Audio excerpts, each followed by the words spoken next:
Hi everybody, thank you for joining me today. So on today's video, instead of doing your typical technique video, I decided that I wanted to do a design team video, and in the October kit there was an embroidery hoop. So we're going to go ahead and dive on in. And I have the hoop here on top of my tonic mat, and I'm going to use some heavy white gesso, and I'm just going to cover the entire hoop. I could have, since it's fall theme, I could have left it in that brown color, but I wasn't sure if I was going to use inks or paints or what I was going to do, but in the end, I liked it being the white anyway. So I'm just doing all the edges and keeping in mind I probably should have just done the one and then waited until that dried and then turned it over and did the other side, but it never works out that way, right? So while that's drying, because there's still points of it that's wet, I did kind of cut out some of the paper for the background area, and right there what I was doing was trying to just trace how exactly I wanted to lay it out. I just wanted a little bit of the vellum, which also came in the kit, peeking out, and then I used the double-sided paper to create the two different layers with the pattern paper right there. So I'm just laying down some of the ATG tape and the art glitter glue, and then I'm going to do the same thing, trying not to move it. I wind up putting it over to the other side because every time I moved it above me, it seemed like everything kept moving. So now I'm just using the art glitter glue to kind of lay the stuff down and get everything basically kind of sticking together. Now I like to use the fabric tack when I'm gluing some of my stuff down, like when I do the altar projects. So I'm just using that on one of the ends that I didn't get all that great with the gesso. I'm going to attach that to the actual paper there, and anywhere where parts of it might be not fully covered, I'm just going to wipe down and trim any of the paper that's hanging over. Now, hindsight being 2020, now that I've completed the project, the step that I'm about to show you I would have done before putting the hoop on it, meaning I would have done all of my stencil work with the what is this, the antique gold modeling paste, Jesus, it's late, y'all, just bear with me. I would have done all that before I put the hoop on and then glued it, so that way it would have been easier to lay everything down. So what I decided to do as best I can, I'm just putting like gold down, so that way, because I'm not really sure how my photo and the papers and stuff I'm gonna put it in as of yet, but I know I wanted to have peaks of that, around on the image. And then I just took the palette knife, and you can see on the front edge, I laid down some of that gold, and then I took some of the extra off of the tool and hit it with my finger. Now, this is the next day. All that has dried, and I had already kind of figured out my layers of pattern paper that I wanted to kind of put together. And instead of making them all straight, I knew I wanted to tear it. So I'm tearing towards me so that way you see the white bits. And as I lay down my different layers, I'm going to get them all attached. And then I'm also going to use some of the distress ink to kind of distress those edges. And then in between some of the layers, I'm going to add some of that gold vellum that we have in the kit. And what my idea was, I was thinking that I wanted the picture to kind of curve with the side of the embroidery hoop, and then have like different elements of the fall paper coming out from it. And then I'm gonna, on the front and kind of like inside, add the flowers that came with the collection. And I think I wound up using all the flowers. Like, I think I used one on a card, and the rest is all on this one project.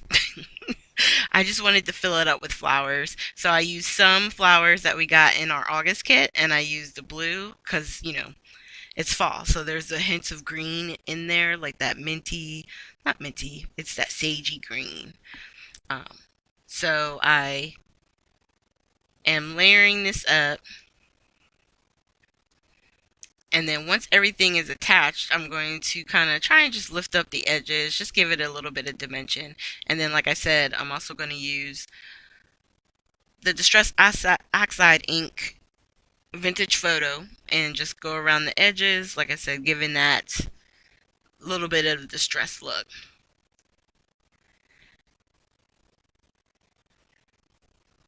And then bringing it back in just so I can make sure.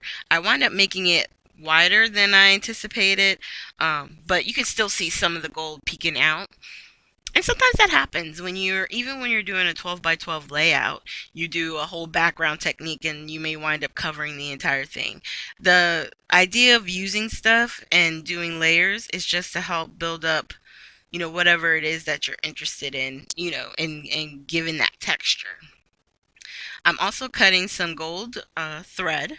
I've used this before on layouts. And I'm just going to try and lift up a few areas and put some of the art glitter glue and just kind of attach that to the thread. So that's kind of messily, coming out from the back. And then I took a little bit and just kind of attached the one piece so that wherever it kind of laid, it would just be dry there permanently. And now we're going to start laying down some of the flowers.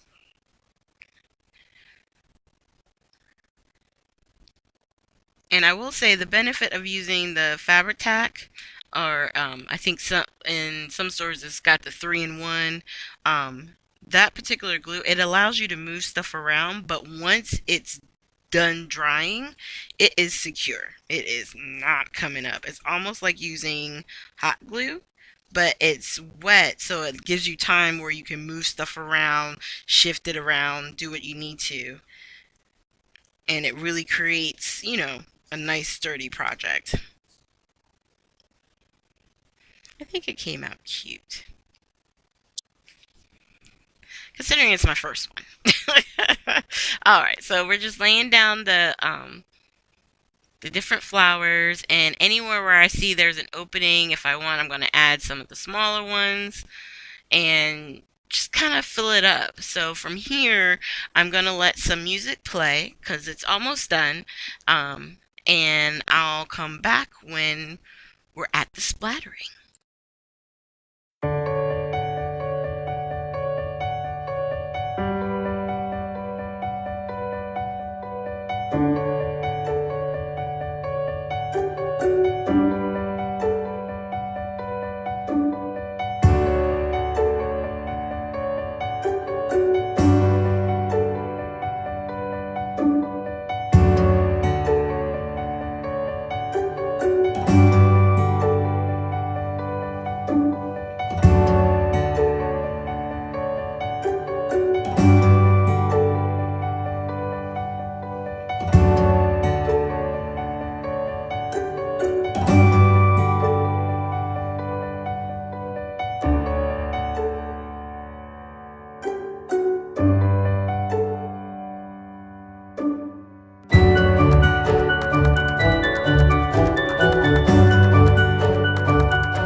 So right here, just to come back in, I'm just adding some paper to cover up the photo, and we're going to start on our splatters. Normally I bring out my splatter cubby, but sometimes you just want to hit it real quick and be done. So since I have the mat out, I'm just going to go ahead and tap the nozzle of the Distress, I think it's black soot spray, and then I'm also going to use the white picket fence. And what's interesting about these is obviously on the papers they stand out, but even while I was hitting some of the flowers, you could see it kind of sinking into the material. It's just an added layer of texture. And how fun. I like how I did the sentiment where it's got a little bit of a bend, so it's like coming out towards you. It just nice and sweet and simple. It's something that you could put up in your room at fall. Fall's one of my favorite seasons. Besides the pumpkin spice lattes, I just like the elements of it. It's always short. There's not enough time of fall before we start getting into the winter months. So I really enjoyed playing with this paper and making this project. And it was fun. It's something different, you know, instead of doing your typical scrapbook page or canvas or something like that. It's fun to step out, and the embroidery hoops are definitely things that are in that I'm seeing a lot of people alter and have fun with. So, thank you guys for joining me. I will have links to scrapbookingwithme.com, and I'll have the coupon code TT15 in the comments down below. Make sure you use that when you go to checkout. And here are videos from previous design team videos. Thank you guys so much, and I hope you have a great day.